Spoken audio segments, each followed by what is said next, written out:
Well, there was a lot of color out in Boone, Iowa this weekend. Senator Joni Ernst of Iowa had her roast and ride. Let's show some of the pictures here. Let's put it up. People on motorcycles. There you go.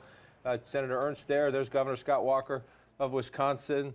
A lot of color, a lot of picture taking. Lindsey Graham, the candidates there, Mike Huckabee. I think we got some Rick Perry coming in as well. A lot of show, a very important event in the leadoff caucus state, but also a little bit of tell. There's Ben Carson, Dr. Carson there.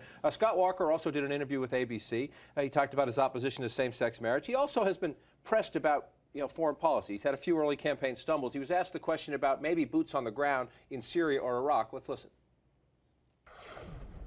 I don't think we should ever send a message to our foes as to how far we're willing to go. So you wouldn't rule out a full-blown reinvasion? I would not rule out boots on the ground. I think... No, but I'm asking, would you rule out a full-blown reinvasion of Iraq? If the national interests of this country are at stake, here at risk in this country or abroad, that's, to me, the standard of what we do for military engagement. This is going to be, without a doubt, one of the questions as we watch the Republicans get closer to the debates. For sure, it seems like we're heading towards a foreign policy election. Things are very unstable in the Middle East, and they're going to have to answer these questions.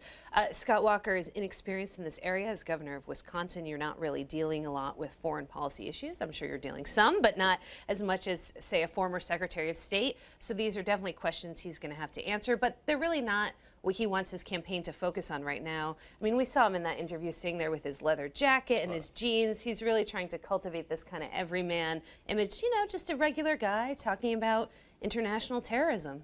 And at the moment, we don't have a front runner anywhere. At the moment, you would have to characterize him as the leader in Iowa. If you look at the polling, yes, he's ahead by a few points, and he's from neighboring Wisconsin. And a lot of people think if he can come out of Iowa with a win in a crowded field in New Hampshire, Walker's got a slight early favoritism here. He does. There's a lot of interest in him up there for sure. Saying things like this, that he doesn't rule out ground forces, obviously endears him to conservative voters in both states, Republicans nationwide who are increasingly concerned about this. Also puts him in a separate camp from some of the others. Lindsey Graham is probably with him in that I would send troops camp.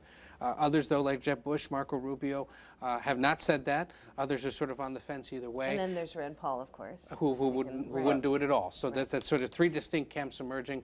When you got 20 different flavors, it helps to see them now sort of splitting up along different lines. And important to listen to the policy differences. Some of them are big, some of them are not so big. There's nuances on this one.